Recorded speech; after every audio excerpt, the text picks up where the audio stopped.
إنما الصدقات للفقراء والمساكين والعاملين عليها والمؤلفة قلوبهم وفي الرقاب والغارمين وفي سبيل الله وابن السبيل. Bienvenue sur cette chaîne dédiée à l'islam. N'oubliez pas de vous abonner et d'activer la clochette sur toutes pour ne rien rater. Likez et si ça vous plaît, laissez un commentaire. Ça permettra, Inch'Allah, d'améliorer le trafic de la chaîne et faire connaître ainsi l'islam à tous. Voilà, on commence. Alors aujourd'hui, je vais vous répondre à une personne, machallah, qui fait vraiment tout dans sa religion. Alors n'oubliez pas de liker et de commenter la vidéo, que celle-ci circule le plus possible et soit aussi utile à beaucoup de personnes. Certains ont sûrement déjà remarqué que sur les chaînes comme la mienne, qui touchent à l'islam, ont du mal avec l'intelligence artificielle qui nous freine la rétention de nos vidéos. Alors par contre, les chaînes de Shaitan et compagnie, 400 000 vues par tous les 2 jours, ça c'est jouable, et avec moins d'abonnés. Alors enfin, je dis ça, je dis rien. Alors mes amis, faisons-en plus pour remonter quand même et propager des vérités, même si elles dérangent. Voilà, on continue. Donc la personne fait bien toutes ses protections et actes de piété, et malgré ça, elle se fait attaquer par les chiatines. Alors, une parenthèse, les djinns, c'est un terme global.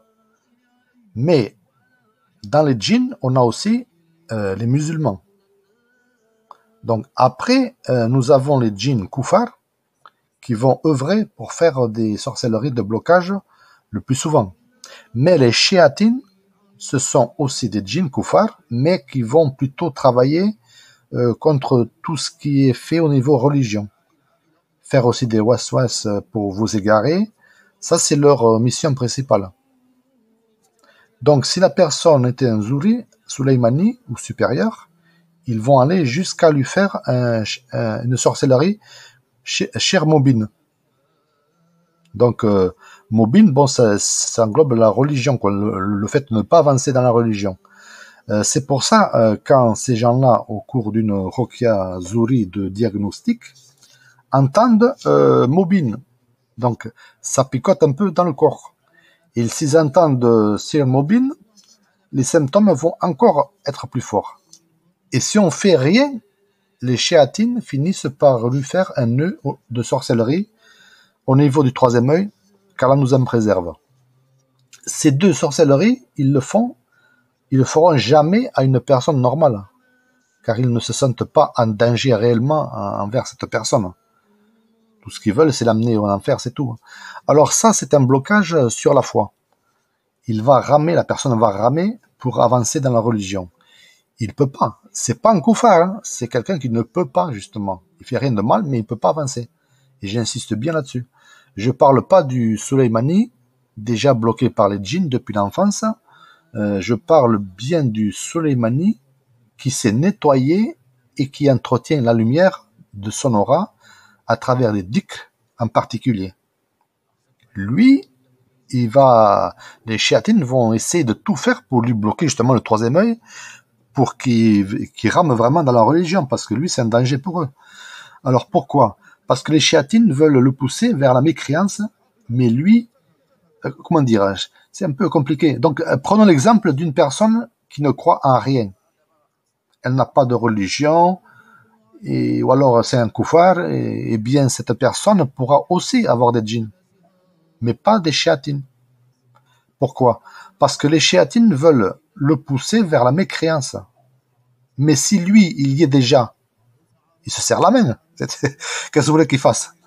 Donc les djinns, eux, peuvent les attaquer pour les bloquer dans certains domaines, pour qu'ils s'en sortent pas et rester isolés des gens pieux. Je parle des koufars. D'autres peuvent être là car ils aiment ce qu'ils font. Mais ça finit quand même toujours par des conflits. Ça reste jamais longtemps, voilà. Alors, beaucoup de personnes encore de nos jours pensent que les koufars n'ont pas de djinn. ou les gens de notre religion n'ont pas de djinns. C'est faux, hein. Nous, les musulmans, nous en avons plus car notre religion les dérange.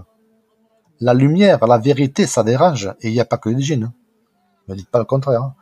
Après, le terme koufar, il n'est pas très bien choisi. Le koufar, c'est quelqu'un qui a une religion, mais qui la salit. Ça, c'est voilà, un koufar. Alors, fin de la grande parenthèse, je disais donc, pourquoi quelqu'un qui est très pieux va quand même se faire malmener par les shéatines. Comme je disais, les shéatines, leur mission principale, c'est l'égarement. Quand ils n'y arrivent pas parce que la personne est toujours connectée à Allah, ils vont passer par les membres de la famille. Et là, ça se gâte. Jusqu'à éloigner cette personne de leur famille, quoi. Donc une personne, quand elle est seule, elle est plus vulnérable.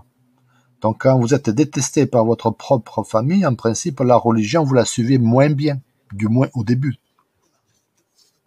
Alors une chose importante, continuez ce que vous faites et qui les dérange, et Inch'Allah, ça va s'arrêter comme ça a commencé. Hein.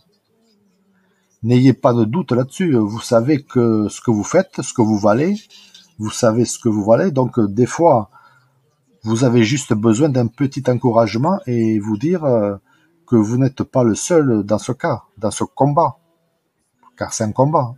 Et s'il y a d'autres personnes comme vous, ce n'est pas pour rien. N'imaginez même pas, est-ce que vous avez oublié quelque chose? Non, on ne peut pas oublier. Nous sommes des humains. C'est notre point faible déjà d'oublier par rapport aux shéatines. Mais il faut que ça nous serve de leçon pour pouvoir avancer, quoi. Et ça, on le voit aussi dans les rêves. Des gens de famille ou de personnes qu'on aime bien et qui viennent nous attaquer ou nous prendre par la pitié. Quand nous, on a le dessus, des fois, c'est des vieillards qui viennent, donc nous, on a pitié. On les laisse, eh bien, c'est une faute. Hein. Faut avoir pas de pitié. Hein. Donc, avec l'entraînement, on pourra différencier quelqu'un qui vient dans les rêves déguisé ou pas. Donc, déjà, le premier signe, c'est une personne qui vient et qui a une partie du visage déformée, ou qui le devient si vous le regardez trop. Alors, c'est un djinn. Voilà. Après, la deuxième façon, c'est de réciter Ayat Kursi plusieurs fois et que la personne s'enfuit. Ou qui fond comme un bonhomme au soleil si vous la retenez. Donc là, c'est un djinn aussi. Donc, dans ce dernier cas, faut continuer. Faut le finir. Pas de pitié pour nos ennemis. Hein.